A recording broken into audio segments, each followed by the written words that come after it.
Okay, क्या बता रहा हूं मैं आपको? मॉडर्न फिजिक्स, ठीक है। मॉडर्न फिजिक्स में क्या क्या कंटेंट है कल बताया था मैंने। न्यूक्लियर फिजिक्स पढ़ाया था और जहां से हमने छोड़ा था वहीं से वापस स्टार्ट कर रहे हैं। रेडियो एक्टिविटी, ठीक है। बोलो रेडियो सक्रियता, ठीक है। रेडियो सक्रियता, ओके। और जो एटम जिसका न्यूक्लियस अनस्टेबल होगा उसी में रेडियो एक्टिविटी की प्रॉपर्टी होगी और वो alpha beta gamma radio active विकिरण को रिलीज करेगा। तो मैंने कहा बोलो जिस एटम, ठीक है, एटम का न्यूक्लियस, ठीक है, न्यूक्लियस अनस्टेबल, ठीक है, अनस्टेबल, बोलो अस्थाई, ठीक है, बोलो होता है, होता है, होता है, वह वह रेडियो, ठीक है, रेडियो एक्टिव रेडिएशन, ठीक है, रेडियो एक्टिव, बोलो मैंने कहा रेडियो एक्टिव, ठीक है, प्रॉपर्टी, बोलो प्रॉपर्टी रखता है, ठीक है, रखता है, ओके। और फिर क्या बता रहा हूं, रेडियो, ठीक है, एक्टिव, एक्टिव एटम, ठीक है, के न्यूक्लियस, न्यूक्लियस से अल्फा बीटा एंड गामा, ठीक है,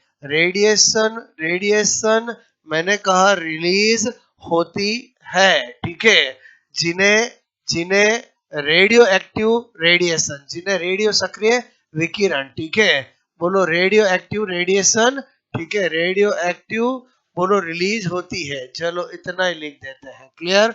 क्या रिलीज होती है? अल्फा पार्टिकल, बीटा पार्टिकल और गामा रेडिएशन। तो इसका मतलब हुआ सबसे पहले हमें जानना पड़ेगा अल्फा बीटा गामा में क्या डिफरेंस होता है, ठीक है। तो यहाँ पर मैं क्या लिख रहा हूँ, बोलो पॉइंट्स, और ये चार्ट बड़ा इंपॉर्टेंट है। बोलो इधर लिख रहा हूँ अल्फा पार्टिकल, ओके, ये बीटा पार्टिकल, क्या ये हर किसी एटम से निकल सकता है क्या? बोलो नहीं, केवल क्या होना चाहिए, रेडियो एक्टिव। और ये क्या लिख रहा हूँ, गामा रेडिएशन, ठीक है, ओके। तो पहला पॉइंट, सबसे पहला यहाँ पर आपको थोड़ा सा पता होना चाहिए कि इसका रिप्रेजेंटेशन कुछ ऐसा होता है, ठीक है। बोलो या मैं कहूँ इसका रिप्रेजेंटेशन कुछ ऐसा होता है, क्लियर। इसका रिप्रेजेंटेशन कुछ मैंने कहा ऐसा होता है, ओके। और गामा तो न्यूट्रल होता ही है, बोलो क्लियर। तो मैंने कहा हमारा इससे काम आसान होगा, क्लियर। पहला पॉइंट मैंने कहा चार्ज, क्या लिया मैंने, आवेश। तो जो अल्फा पार्टिकल होता है, बोलो ये क्यू अल्फा, क्या लिख दूं मैं, बोलो टू, मैंने कहा 2e, 2e का मतलब 2 इंटू 1.6 इंटू 10⁻⁻19 कुलाम। ये किसका चार्ज होता है, बोलो अल्फा पार्टिकल का, क्लियर। मैं बीटा पार्टिकल के चार्ज की बात करूं तो बीटा पार्टिकल का चार्ज कैसा होता है, तो मैंने कहा -e, मतलब -1.6 इंटू 10⁻⁻19 कुलाम। और इसका चार्ज क्या होता है, बोलो जीरो, यानी गामा रेडिएशन क्या होती है, न्यूट्रल होती है। कभी पूछा जाए गामा रेडिएशन का चार्ज क्या होता है, जीरो होता है। तो पहला पॉइंट समझ में आ गया, बोलो ओके। उसके बाद बात करें मास की, किसकी बात करें, बोलो मास। मास मतलब क्या, द्रव्यमान। तो बात करें अल्फा पार्टिकल के मास की, तो अल्फा पार्टिकल का मास प्रोटॉन के मास का 4 गुना होता है। प्रोटॉन का मास मैंने कल आपको बताया था, उससे कितना ज्यादा होता है, 4 टाइम्स ज्यादा होता है, क्लियर, ओके। जो बीटा पार्टिकल है, मतलब ये लिखूं तो आप समझ के बोलो 4 इंटू 1.672 इंटू 10⁻⁻27 किलोग्राम, ओके। इसका जो मास होता है बीटा पार्टिकल का, वो मैंने कहा बोलो इक्वल टू इलेक्ट्रॉन, यानी 9.1 इंटू 10⁻⁻31 किलोग्राम, क्लियर। मतलब आपका ये ज्यादा है कि इससे कम है, बोलो कम है कि ज्यादा है। अरे इलेक्ट्रॉन प्रोटॉन न्यूट्रॉन में हल्का पार्टिकल इलेक्ट्रॉन होता है, क्या होता है, इलेक्ट्रॉन। ये मत देखो, ये देखो, बोलो 10⁻⁻31 है, क्लियर। इधर 10⁻⁻27 है, मतलब हमेशा मास किसका कम होता है, इलेक्ट्रॉन का, क्लियर। बोलो उसके बाद थोड़ा ज्यादा प्रोटॉन का, सबसे ज्यादा न्यूट्रॉन का, क्लियर। बात समझ में आई, बोलो ओके। और रेडिएशन का तो क्या होता है, नेग्लेजिबल, मतलब गामा रेडिएशन का क्या होता है, नगण्य होता है, ओके। दूसरा पॉइंट भी समझ में आया, बोलो। उसके बाद बात करें वेलोसिटी, क्या बात करें, वेलोसिटी मतलब वेग, ठीक है। तो इसका होता है 10⁷ मीटर पर सेकंड, इसका होता है 10⁸ मीटर पर सेकंड। चूंकि गामा रेडिएशन तो इलेक्ट्रोमैग्नेटिक वेव है, तो इसका तो 3 × 10⁸ मीटर पर सेकंड। बात समझ में है? यानी तीनों के कंपेयर में वेलोसिटी ज्यादा किसकी होती है? गामा रेडिएशन की। ओके, बोलो थर्ड पॉइंट समझ में आया? थर्ड से अपन और पॉइंट निकालते हैं। क्लियर? इधर तो वही रहेंगे पॉइंट और ये अपना चार्ट कंटिन्यू चल रहा है। ठीक है, नंबर फोर्थ पॉइंट मैंने कहा भेदन क्षमता। क्लियर? भेदन क्षमता मतलब पेनिट्रेशन पावर। पेनिट्रेशन पावर किसकी ज्यादा होगी? जिसकी वेलोसिटी ज्यादा होगी। तो यहाँ पर क्या लिखूंगा मैं? बोलो कम, इधर क्या लिखूंगा? अधिक, और इधर क्या लिखूंगा? अत्यधिक। क्लियर? बोलो आपको मेरी बात समझ में आए? मतलब इधर लिख दूं मैं भेदन क्षमता क्या होती है? लो होती है। इधर क्या होती है? मीडियम होती है। और इधर क्या होती है? बोलो वेरी हाई पेनिट्रेशन पावर होती है। क्लियर?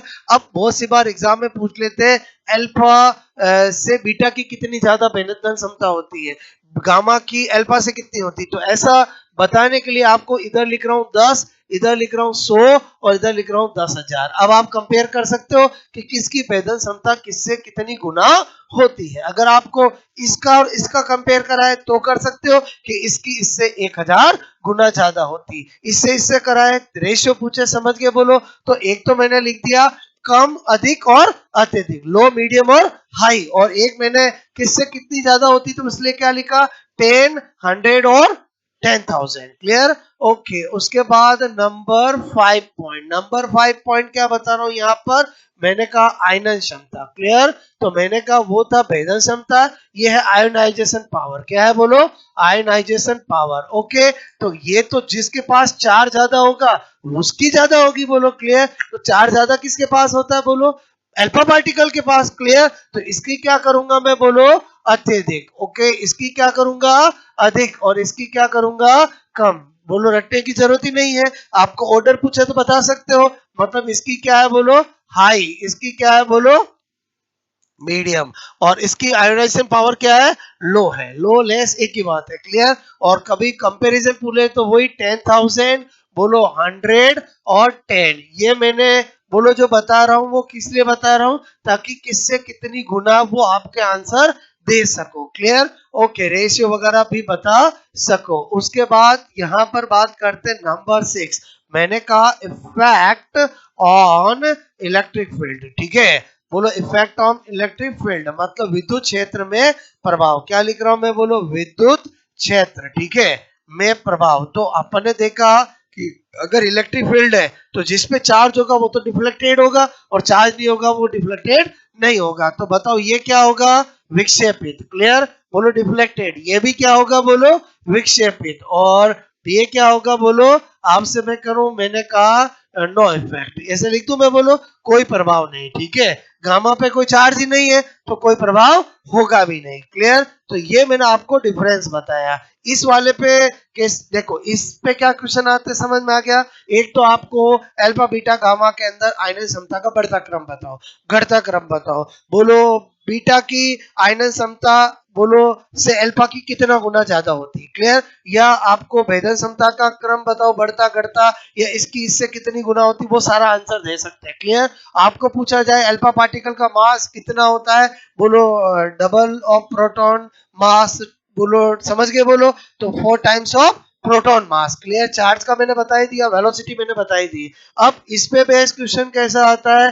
बोलो ऐसा। ठीक है, सपोज दैट ये आपको दो ये लगा दिए। ठीक है, ये प्लेट है, एक पर कैसा चार्ज है? बोलो पॉजिटिव है, और एक पे कैसा है? बोलो नेगेटिव चार्ज है। ओके, और ये एक रेडियो एक्टिव, बोलो एक बॉक्स है जिसमें रेडियो एक्टिव एलिमेंट बोलो आपका रखा हुआ है। इससे तीन चीजें निकली, एक इधर गई, एक इधर गई और एक इधर गई। क्लियर? और आपको बोला ये है एक्स, ये है वाई और ये है जेड। तो यहाँ बोलो एक्स वाई एंड जेड होंगे। क्लियर? तो ऑप्शन में beta alpha gamma, alpha beta gamma, gamma beta alpha ऐसे होंगे। क्लियर? तो वेरी सिंपल। आपको मैंने कहा एक्स, बोलो अगर ये पॉजिटिव की तरफ गया तो खुद पे कैसा चार्ज होगा?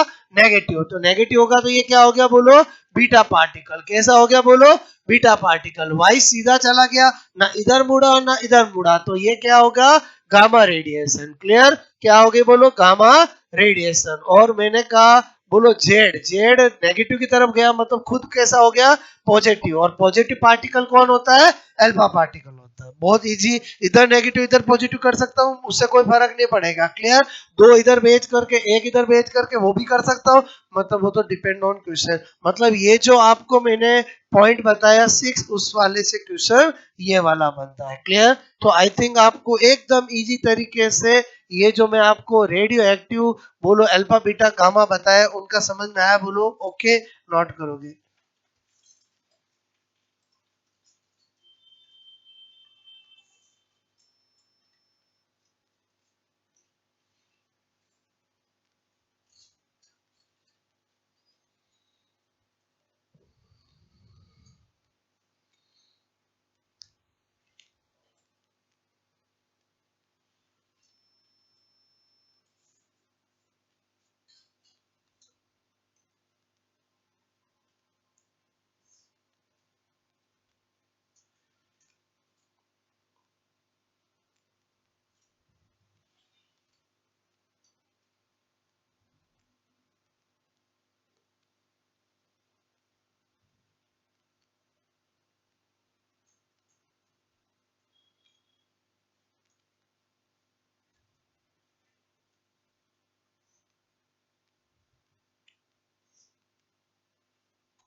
ओके,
ओके,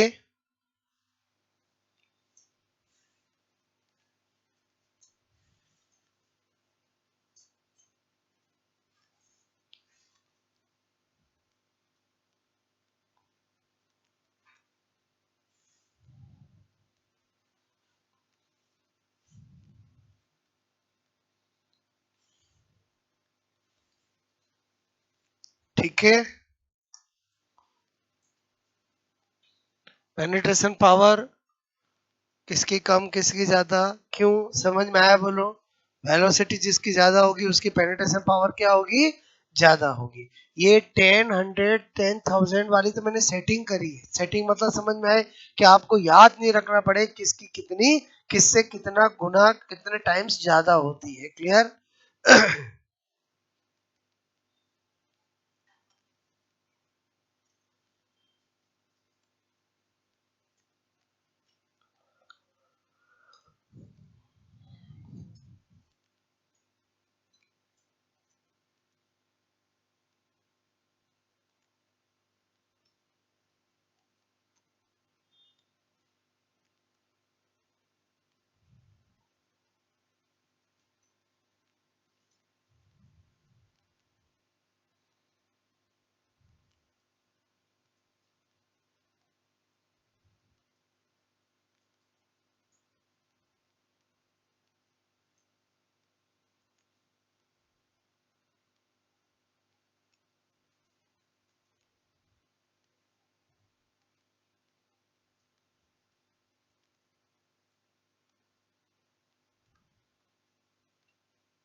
डिफ्लेक्टेड, डिफ्लेक्टेड और नो इफेक्ट। क्लियर या नॉट डिफ्लेक्टेड, एक ही बात है, बोलो।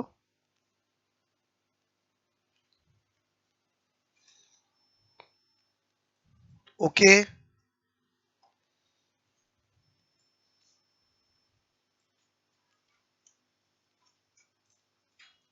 ऐसा क्वेश्चन कभी भी आए तो बहुत इजी है। बस आपको पता होना चाहिए ABC XYZ PQR कुछ भी दे तो वो आपको पता करना आना चाहिए। ठीक है। अब किसी को यही याद नहीं है कि अल्फा पे पॉजिटिव होता है बीटा पे नेगेटिव होता है तो नहीं पता चलेगा। क्लियर।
ओके,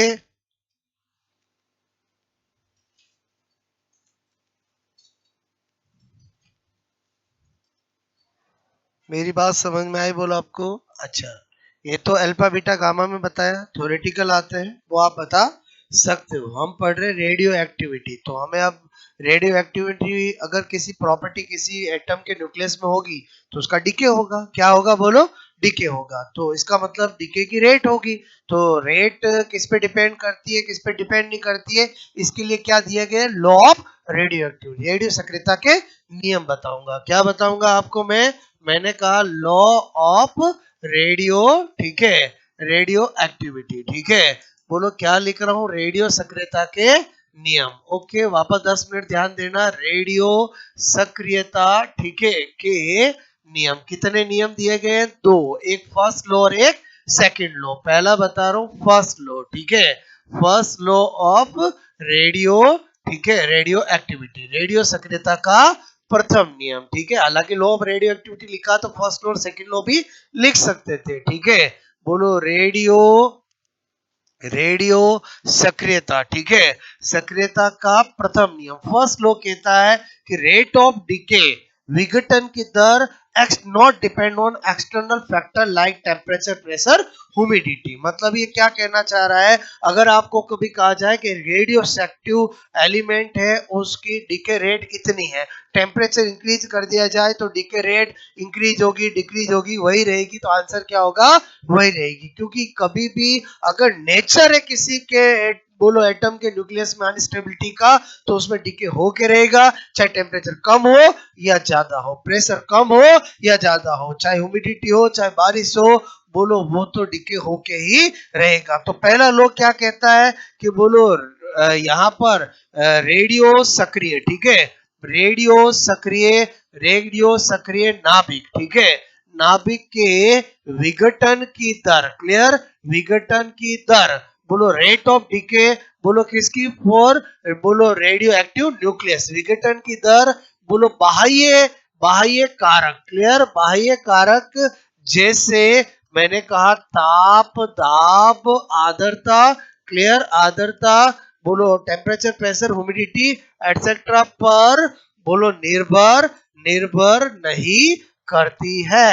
इसी को मैं अगर इंग्लिश में शॉर्ट में लिखूं तो मैं क्या कह सकता हूं, रेट ऑफ डिके, क्लियर, क्या लिखा, rate of decay, rate of decay of, मैंने कहा radio radio active nucleus, clear, nucleus, बोलो क्या पढ़ रहा हूं, not depend on external external factors like, बोलो फैक्टर्स लाइक टेम्परेचर, बोलो प्रेशर और humidity, clear, humidity etcetera, clear. और इसी पे बेस थ्योरेटिकल क्वेश्चन आ जाता है, ये जो ऊपर लिखा वही यहाँ पर लिखा है, और यहाँ से क्वेश्चन क्या आ जाता है कि यदि बोलो आपसे मैं कह रहा हूं ताप बढ़ाने पर, ठीक है, दाब बढ़ाने पर बोलो विघटन की दर, बोलो विघटन विघटन, बोलो विघटन की दर भी किसकी, रेडियो सक्रिय नाभिक, क्लियर, बोलो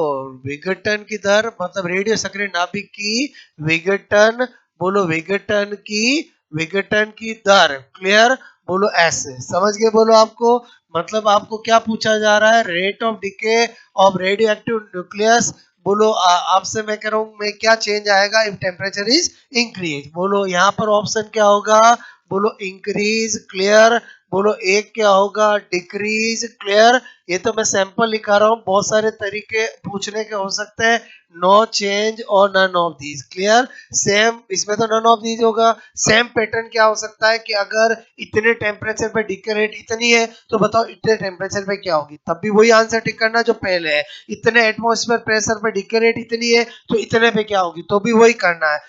मेरी बात समझ में आए, मतलब आपको फर्स्ट रूल पता होना चाहिए। फर्स्ट लॉ कहता है rate of decay is not depend on external factor temperature pressure, बोलो आपसे मैं कह रहा हूँ, क्लियर। लेकिन रेट ऑफ रिएक्शन डिपेंड करती है, रेट ऑफ रिएक्शन अलग चीज है और रेट ऑफ डिके अलग चीज है। बोलो रेट ऑफ रिएक्शन तो हम पढ़ते हैं जब हम केमिकल काइनेटिक की बात करते हैं, तो वो टेम्परेचर पर डिपेंड करती है, टेम्परेचर बढ़ाओ रेट ऑफ रिएक्शन इंक्रीज होगी, क्लियर। क्यों इंक्रीज होगी, क्योंकि बोलो number of activated molecules increase होगा, क्लियर। प्रेशर बढ़ाओ, बोलो आपसे मैं करूं इंक्रीज होगी, क्लियर। बोलो आपका कैटलिस्ट सबका इफेक्ट होता है, बट यहाँ पर क्या है, रेट ऑफ डिके है, rate of decay not depend on बोलो एक्सटर्नल फैक्टर। तो पहला क्या कहना चाह रहा था, समझ में आया बोलो आपको, तो पहला नोट करो फिर दूसरा बताता हूं, क्लियर।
ओके,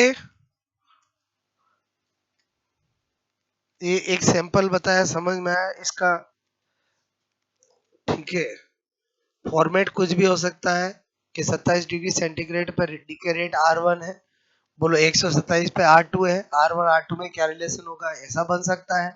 बोलो इतने एटमॉस्फेयर पे R1 है, इतने एटमॉस्फेयर पे R2 है, R1 R2 में क्या रिलेशन होगा, R1 is greater than R2, R1 is less than R2, R1 is equal to R2। Clear?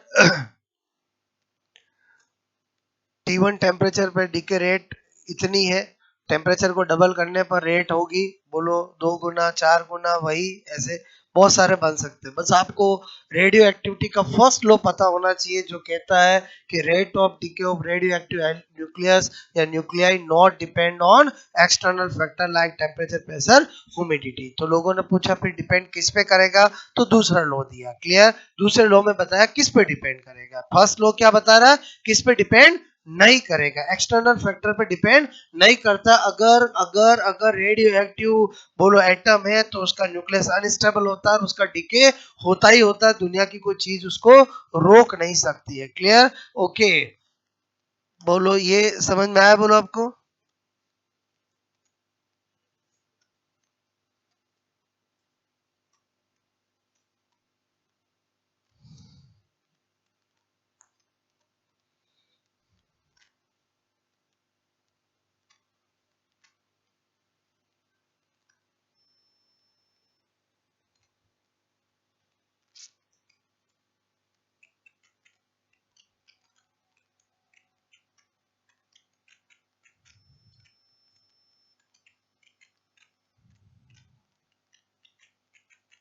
Okay,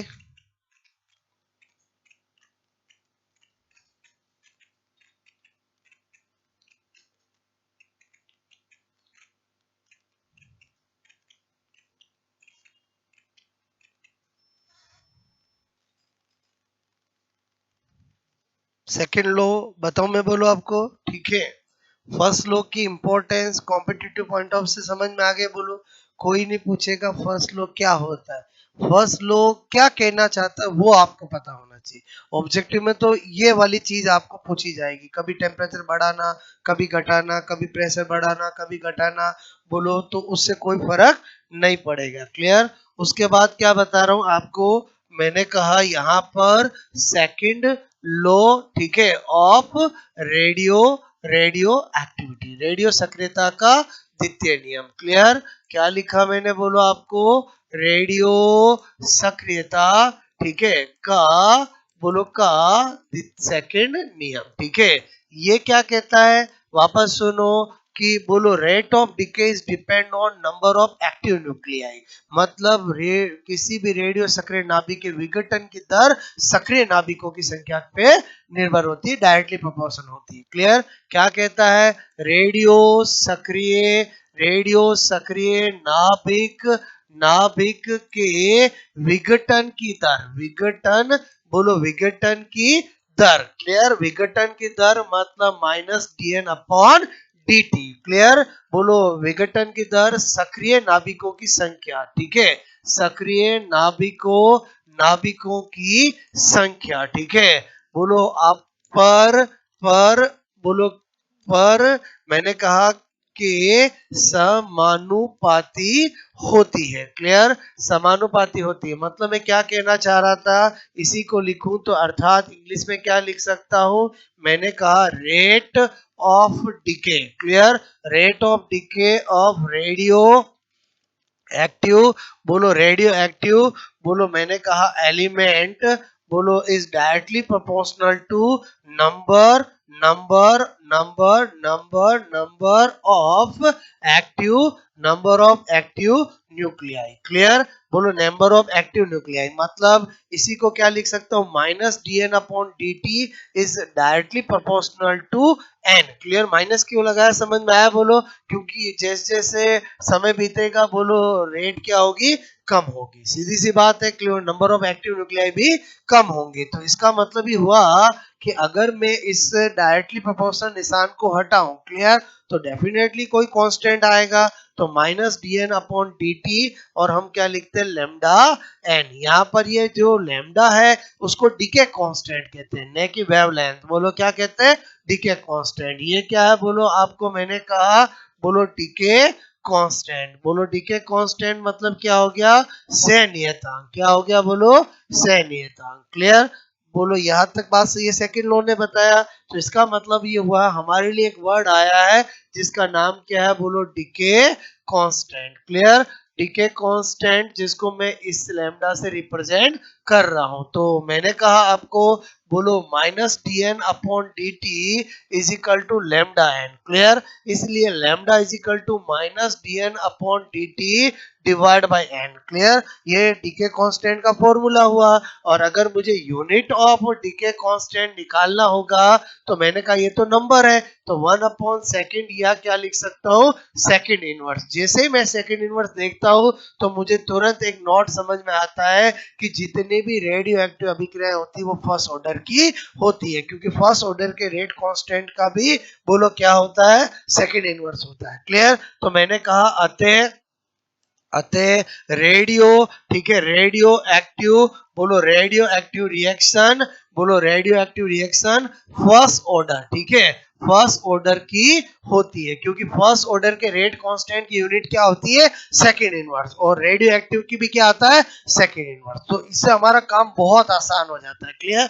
कैसे हो जाता है? क्योंकि मुझे अभी रेडियो एक्टिव बोलो एलिमेंट है तो उसकी half life time, average time सारा पता लगाना है। क्लियर? तो अगर फर्स्ट ऑर्डर का है तो हमारा काम आसान हो जाएगा। तो ये जो मैंने आपको एक तो नोट नंबर 1 बताया। क्लियर? नोट नंबर 2 क्या बता रहा हूं? मैंने कहा टी टाइम, ठीक है, बोलो पर, मैंने कहा टी टाइम पर सक्रिय, ठीक है, सक्रिय नाभिकों की संख्या। क्लियर?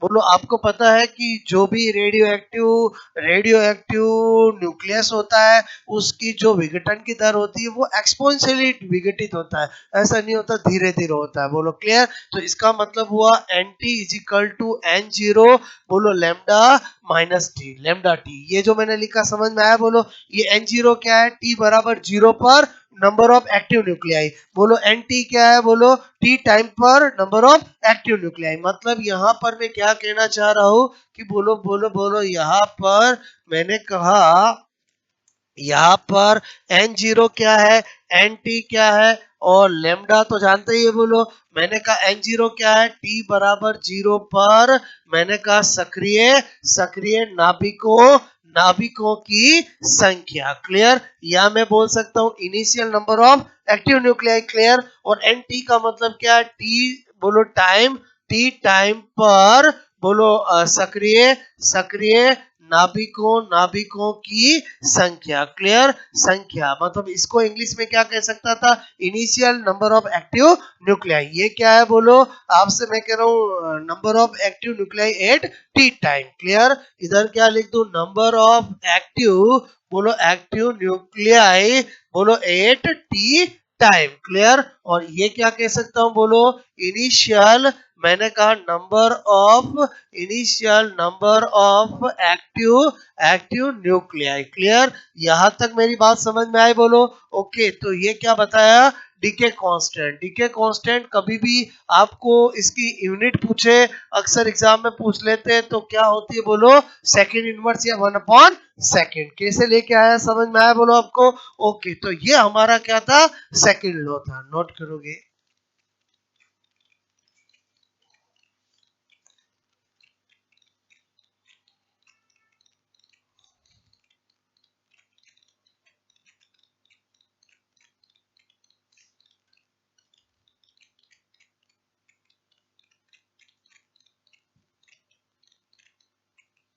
जो ऊपर मैंने लिखा वही मैंने वापस इंग्लिश में लिखा कि rate of decay of active radio active element is directly proportional to number of active nuclei. Clear? और फिर उसी को न्यूमेरिकली लिखा minus D N upon D T is directly proportional to n. Clear? ये मैं नहीं कह रहा हूँ, ये रेदरफोर्ड और सोडी कह रहा है। इसका मतलब ये जो सेकंड लॉ है वो किसने दिया है? बोलो by Rutherford and Soddy. Clear? बोलो, दोनों वैज्ञानिक है, क्लियर? रदरफोर्ड और सोडी।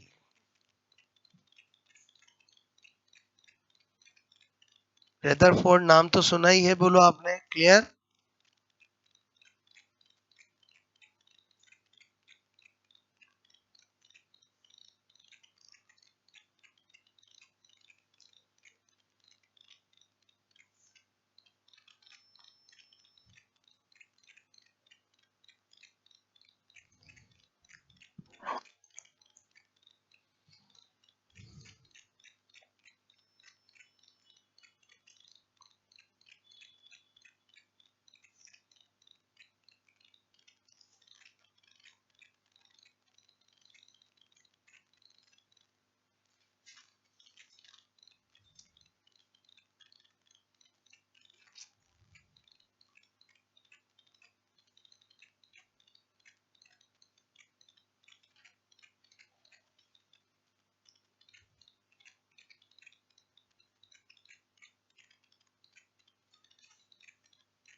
ओके, तो आया समझ में? ये बोलो, हटा दूं? किया नोट? बोलो।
ओके,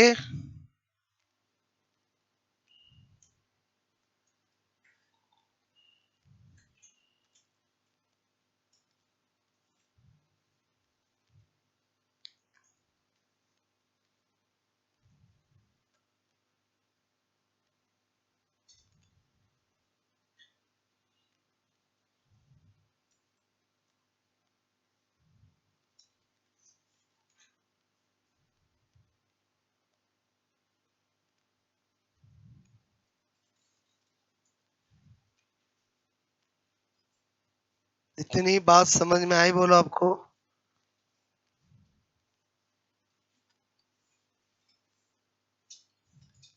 किया ये नोट? बोलो, ठीक है। ओके, अब सपोज दैट मेरे को बताना है आपको हाफ लाइफ, ठीक है, टाइम। ओके, मैंने कहा ऑफ रेडियो, रेडियो, मैंने कहा रेडियो एक्टिव, ठीक है, रेडियो एक्टिव, बोलो एलिमेंट, ठीक है। रेडियो सक्रिय तत्व का अर्ध आयुकाल, क्या लिख रहा हूं मैं, बोलो रेडियो सक्रिय, ठीक है, तत्व का अर्ध, ठीक है, आयु काल, ठीक है। देखो क्या होता है कि फिजिक्स के अंदर बोलो जो हाफ लाइफ टाइम होता है उसी को हम कैपिटल टी से दर्शाते हैं। केमिस्ट्री में तो हाफ टी हाफ करते हैं और फिजिक्स में किससे दर्शाते हैं, कैपिटल टी से दर्शाते हैं। मीनिंग तो वही है कि वो टाइम जब बोलो कोई भी रेडियो एक्टिव का न्यूक्लियस का हाफ 50% डिके हो जाए, उसको क्या बोलते हैं, हाफ लाइफ टाइम। क्लियर। अब चूंकि हमें पता ही है फर्स्ट ऑर्डर वाला है, तो मैं चाहूं तो डायरेक्ट लिख सकता हूं कि T is equal to 0.693 divide by lambda. Clear. क्योंकि जो फर्स्ट ऑर्डर की रिएक्शन का हाफ लाइफ टाइम होता है वो 0.693 डिवाइड बाय K1 होता है। क्लियर। यहाँ पर K1 रेट कांस्टेंट है, यहाँ पर लैम्डा डीके कांस्टेंट है। मेरी बात समझ में आए, बोलो मैंने आपसे कहा कि बोलो ये टी क्या है, हाफ लाइफ टाइम, ये ऐसे हाफ लाइफ टाइम। क्लियर। ये मैंने कहा फर्स्ट ऑर्डर रिएक्शन, और अभी मैंने आपको नोट करके बताया कि रेडियो एक्टिव रिएक्शन किस ऑर्डर की होती है, फर्स्ट ऑर्डर, तो रिजल्ट सेम मिलेगा। बोलो क्लियर। बस यहाँ ये K1 क्या होता है, बोलो रेट कांस्टेंट होता है। क्लियर। और यहाँ पर मैंने कहा लैम्डा क्या होता है, बोलो डीके कांस्टेंट होता है। क्या होता है, बोलो डीके कांस्टेंट। ठीक है। तो इसका मतलब हुआ कि अगर आपको ये याद है तो इसके न्यूमेरिकल क्वेश्चन तो वैसे ही कर सकते हो। आपको कोई डीके कांस्टेंट किसी रेडियो एक्टिव का दे और उसका हाफ लाइफ टाइम पूछे तो यहाँ पर पुटअप करना और निकालना है। क्लियर। और अगर हाफ लाइफ टाइम और डीके कांस्टेंट पूछे तो भी कर सकते हो। बात समझ में आए, बोलो क्लियर। और ये लैम्डा इनवर्स है, मतलब ये टाइम सेकंड में ही आएगा। बोलो मेरी बात समझ में आए, बोलो। तो ये तो मैंने एक बार आपको डायरेक्ट बता दिया। अगर मैं ये प्रूव करके बताऊं ये कैसे आया, वो मैं केवल छोटी छोटी बातें इसलिए बताता हूं कि आपको बहुत सारा विजन आपका बढ़ जाए। क्लियर। इधर ध्यान दो, मैंने अभी आपको कहा कि बोलो n T is equal to क्या होता है, n zero minus lambda t. ये मैंने बताया था कि किसी भी टाइम पर अगर मुझे देखना है कि रेडियो सक्रिय नाभिक की संख्या कितनी रही है तो इसी से बताता हूं मैं। क्लियर। तो मैंने कहा बोलो यदि यदि मेरा ये टी टी हो, क्लियर, टी मतलब क्या हो, हाफ लाइफ टाइम, तो बोलो n T is equal to N zero by two होगा, क्योंकि इसी को तो हम हाफ लाइफ टाइम कहते हैं। बोलो इसी को क्या कहते हैं, half life time. Half life time का मतलब क्या होता है कि वो टाइम जब किसी भी रेडियो एक्टिव न्यूक्लियस की बोलो संख्या बोलो इनिशियल से आधी रह जाए। क्लियर। तो मैंने कहा अगर टी की जगह टी करता हूं तो बोल तो एन टी की जगह क्या लिख सकता हूं, n zero by two. Clear. तो चलो यहां पर पुटअप करता हूं एन जीरो बाई टू, यहां पर करता हूं n zero lambda t. Clear. इससे ये कट हो गया, यहां पर क्या बचा 1/2, यहां पर क्या बचा लैम्डा टी। क्लियर। तो मेरे को लगा यार मैं क्या करूं यहां पर, मैंने कहा बोलो आपसे मेरे को log ई करता हूं, ये 1/t, तो आपका लैम्डा टी आगे आ जाएगा और ये ई हट जाएगा, क्योंकि log बोलो आप बोलो ई का ई क्या होता है 1, और बोलो जैसे log 10 की वैल्यू क्या होती है 1। ओके। फिर मैंने कहा कि मेरा बोलो फिजिक्स कहता है अगर मैं इसको उल्टा कर दूं तो नेगेटिव हट जाएगा। क्लियर। तो इसको उल्टा करूंगा तो क्या हो जाएगा log 2, तो ये लैम्डा टी हो जाएगा। समझ में आई मेरी बात, बोलो क्लियर। फिर मैंने कहा मैं अगर इसको ई को हटाऊं तो यहाँ पर 2.303 करूंगा तो ये log 2 लैम्डा टी हो जाएगा। क्लियर। अच्छा इस टी की जगह कैपिटल लिखना चालू कर दो, बोलो क्या लिख दो, कैपिटल टी, क्योंकि बोलो हम बोलो उसी को तो सोल्व करने जा रहे हैं। मेरी बात समझ में आए, बोलो आपको। ओके। तो अब मैंने कहा आगे मुझे क्या करना है, क्योंकि मैं जानता हूं log 2 की वैल्यू क्या होती है 0.3010, बार बार मैं लिखाता रहता हूं। तो 2.303 इंटू 0.3010 क्या है, बोलो लैम्डा टी। क्लियर। बोलो क्या है लैम्डा टी, और इसका मल्टीप्लाई क्या होता है 0.693 और लैम्डा टी, तो टी इज इक्वल टू क्या आ गया 0.693 डिवाइड बाय लैम्डा। एकदम सिंपल तरीके से मैंने आपको बता दिया और हमें ये भी पता चल गया कि वास्तव में ये कैसे काम की है। क्लियर। बात समझ में आई, बोलो। और ये कुछ भी नहीं पता हो तो भी मैंने आपको पहले डायरेक्ट बता दिया है। बात समझ में आई, बोलो ओके। तो नोट करोगे हाफ लाइफ टाइम का मीनिंग तो जानते हो, बोलो कि वो टाइम जब बोलो रेडियो सक्रिय नाभिकों की संख्या बोलो इनिशियल से आधी रह जाए। क्लियर।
ये तो मैंने आपको डायरेक्ट बता दिया विदाउट एनी डेरिवेशन। और डायरेक्ट आपको क्यों पता होना चाहिए? क्योंकि हमने बता दिया कि radio active reactions first order की होती है, तो इसका मतलब जो फर्स्ट ऑर्डर के हाफ लाइफ टाइम का फॉर्मूला होता है वही क्या होगा, रेडियो एक्टिव का होगा। क्लियर? बाकी केमिकल काइनेटिक में तो हम zero order, first order, second order सबकी बात करते हैं। क्लियर? बट न्यूक्लियर फेजेस के अंदर हम केवल फर्स्ट ऑर्डर की बात करते हैं। ठीक है, तो ये तो हो गया, मतलब आपको ये डायरेक्ट पूछा जा सकता है। बोलो आपको इसका लेमडा देके टी टी देके लेमडा पूछा जा सकता है। 3 क्वेश्चन ये हो गए। क्लियर? फिर भी आपको वो प्रोसीजर क्यों आना चाहिए, देखो उसका रीजन है, ये है बात समझना कि इसमें बहुत सी बार एग्जाम में ये क्वेश्चन पूछा गया है। क्लियर? क्वेश्चन क्या पूछते हैं कि बोलो आपका हाफ, ठीक है, हाफ लाइफ टाइम। क्लियर? बोलो क्या पूछते हैं, formula of half life time of radio radio active element. Clear? या न्यूक्लियाई। क्लियर? क्या पूछते हैं, अर्थ, आपको पूछते हैं रेडियो रेडियो सक्रिय, ठीक है, रेडियो सक्रिय नाभिक, रेडियो सक्रिय तत्व, बोलो के अर्ध आयु काल, अर्ध आयु काल, ठीक है, बोलो का सूत्र होता है। ठीक है, होता है। अब बोलो एग्जामिनर ने दे दिया पहला t is equal to 0.693 divide by lambda, एक दे दिया टी, बोलो इज इक्वल टू, यहाँ पर बोलो यहाँ पर दे दिया आपको, बोलो आपको दे दिया एल एन, बोलो 2 और लेमडा। क्लियर? एक दे दिया बोलो आपको यहाँ पर 2.3, बोलो 2.3 और log 2 लेमडा, और एक दे दिया ऑल। क्लियर? तो आप बताओ ऑल होगा कि ए होगा, बोलो ऑल होगा। ऑल किसको पता होगा, जिसको रियलिटी में कैसे आया उसका थोड़ा आइडिया होगा। मैं क्यों बता रहा हूँ समझ में?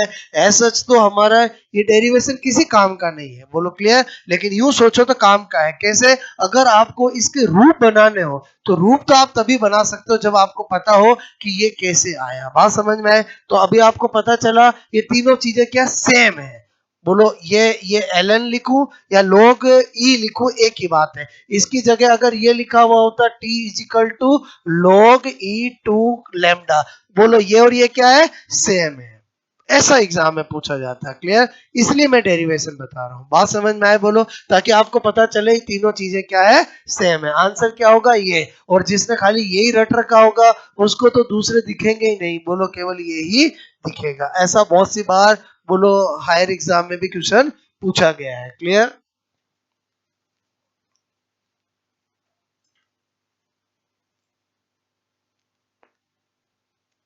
ये मैंने क्वेश्चन इसलिए कराया ताकि वो नोट की इम्पोर्टेंस पता चले। बाकी मन में सोचता रहे ऐसे ही पता है क्यों बताते हैं सर, बोलो मैं कोई काम की चीज होती तभी बोलो ड्राइव करके बताता हूँ। ठीक है?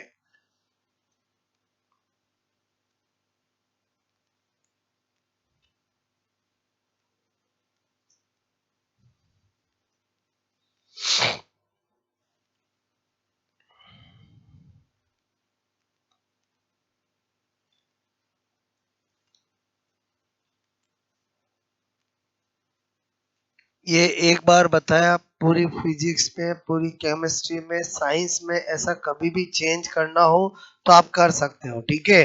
क्योंकि log 2 की वैल्यू तो बोलो हर जगह सेम है। बोलो आपका log ई टू को सोल्व करना सेम है, बोलो क्लियर, क्योंकि log 2 हो, log ई को log में बदलना हो, 2.30 से मल्टीप्लाई करना होता है। ये तो कहीं भी एक बार सीख लिया सब जगह काम आता है। ठीक है? तो ये क्वेश्चन समझ में आया, बोलो? इसके लिए मैंने आपको ये पूरा बताया था। क्लियर? करोगे तो इसको नोट में ही। क्लियर? ओके।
हो गया नोट बोलो, ठीक है। ये क्या बताया मैंने, हाफ लाइफ टाइम, क्लियर हो गया ये नोट बोलो, ठीक है। और ये बहुत इजी चीजें होती है, मतलब आपको मैं क्या बता रहा हूँ, बहुत इजी होता है ये जो कन्वर्जन वगैरह, क्लियर ओके। अब आपको मैंने लिखा यहाँ पर एवरेज टाइम, क्लियर बोलो एवरेज टाइम, ठीक है, ऑफ रेडियो रेडियो एक्टिव, ठीक है, एलिमेंट। क्या बता रहा हूँ, रेडियो सक्रिय तत्व का औसत आया है, बोलो वो था अर्ध आयु काल, ये है औसत आयु, औसत काल, ठीक है। क्या लिख रहा हूं, बोलो रेडियो रेडियो सक्रिय सक्रिय तत्व का औसत, ठीक है, औसत काल, ठीक है, औसत काल, मतलब इसको लिखते हैं टी एवरेज, क्लियर बोलो उसको क्या लिखा था, कैपिटल टी, ओके। तो ये क्या होता है, मैंने कहा कि बोलो इनवर्स ऑफ डीके कांस्टेंट, मतलब बोलो यहाँ पर से नियतांक, ठीक है, से नियतांक के व्युत्क्रम, ठीक है, व्युत्क्रम, बोलो आपको मैंने कहा इनवर्स, ठीक है, इनवर्स ऑफ डीके कांस्टेंट, ठीक है, कांस्टेंट, बोलो से नियतांक के व्युत्क्रम को क्या कहते हैं, औसत, औसत बोलो आयु, बोलो औसत आयु कहते हैं, ठीक है, एवरेज, बोलो एवरेज मैंने कहा टाइम कहते हैं, ओके। इसका मतलब हुआ कि यहाँ पर मैं क्या कर सकता हूँ, D T A is equal to 1/λ, बोलो यही होगा, क्लियर। तो इसका मतलब हुआ अगर मुझे डीके कांस्टेंट मिल जाए तो मैं किसी रेडियो एक्टिव एलिमेंट की एवरेज टाइम पता लगा सकता हूं। तो इसका मतलब हुआ दो चीजें हमने जान ली है। तो यहाँ पर बोलो मेन काम की चीज क्या, रिलेशन बिटवीन बोलो T and T A, T और टी ए मतलब समझ के दोनों मैंने बताया।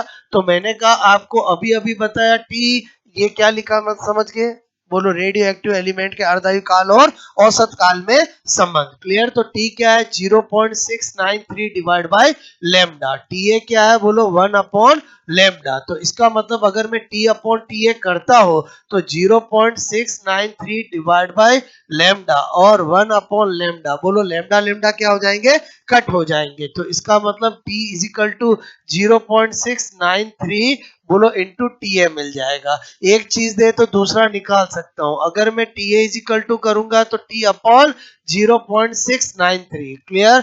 या मैं क्या लिख सकता हूं, अगर मैं इसको सोल्व करूं ऊपर 1000 करूंगा तो 1.44 टी आ जाएगा। पहले बताओ ये सारी चीजें एक ही है कि अलग है, बोलो एक ही है, खाली मैं रूप बदल रहा हूं, ये ऑप्शन मिले ये मिले ये मिले सब एक ही है, बोलो एक दे तो दूसरा निकाल सकता है। अगर आपको कोई कहे कि एक रेडियो एक्टिव एलिमेंट की एवरेज टाइम इतना है तो हाफ लाइफ टाइम कितना होगा, हाफ लाइफ टाइम इतना है तो एवरेज टाइम कितना होगा, या चार ऑप्शन में पूछे इनमें सही रिलेशन कौन सा होगा, तो ये कुछ भी रटने की जरूरत नहीं है। अगर आपको ये और ये पता है तो आप इंडिविजुअल लेवल पर भी हर क्वेश्चन कर सकते हो और एक देने पर दूसरा भी कर सकते हो। मतलब अभी जो मैंने आपको बोलो आधा घंटा जो पढ़ाया, half life time average time relation, उसका केवल सार क्या है, ये दो चीजें आपको पता होनी चाहिए, ये दे तो ये निकाल सकते हो, ये दे तो ये निकाल दे, और ये दे तो ये निकाल सकते हो, ये दे तो ये निकाल सकते हो, रिलेशन पूछे तो कभी भी कर सकते हो। तो ये क्यों हम ध्यान रखें, बोलो बात समझ,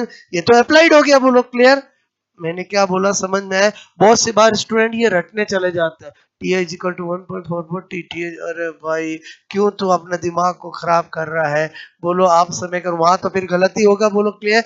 बेटर क्या है कि केवल ये दो बातें ध्यान रखें कि किसी रेडियो एक्टिव का हाफ लाइफ टाइम क्या होता है 0.69 divide by lambda, average time क्या होता है बोलो 1/λ। बस इंडिविजुअल लेवल पे क्वेश्चन पूछे तो कर सकता है, इंडिविजुअल लेवल पे मतलब क्या, डीके कांस्टेंट दे एवरेज टाइम पूछे, डीके कांस्टेंट दे हाफ लाइफ टाइम पूछे तो कर सकता है, हाफ लाइफ टाइम दे डीके कांस्टेंट पूछे, एवरेज टाइम दे डीके कांस्टेंट पूछे, ये इंडिविजुअल लेवल पे क्वेश्चन हो गया। और एक दे दूसरा पूछे रिलेशन पूछे, सब कर सकते हैं, ये दो याद होने चाहिए, दैट्स ऑल। बात समझ में, ना तो ये ना ये ना ये कुछ भी ध्यान रखने की जरूरत नहीं है, केवल आपको जो मैंने अभी आपको बताया वो ये दो पता हो तो सब कर सकते हो। बात समझ में आए, कम याद रखे, ज्यादा अप्लाइड करें। क्लियर? ओके, तो यहां तक कहानी समझ में आए। ये सारी कहानी कनेक्ट थी, इसलिए मैंने एक साथ पढ़ाया। कनेक्ट मतलब समझ में आया, पहले रेडियो एक्टिविटी बोलो, उसके अल्फा बीटा गामा में डिफरेंस, फिर बोलो law, first law, second law से ही सारी बातें निकाल के मैंने बताई है कॉम्पिटिटिव अप्रोच की वजह से। ठीक है, तो यहां तक कहानी समझ में आई बोलो आपको? तो यहां से नोट करना है। ओके।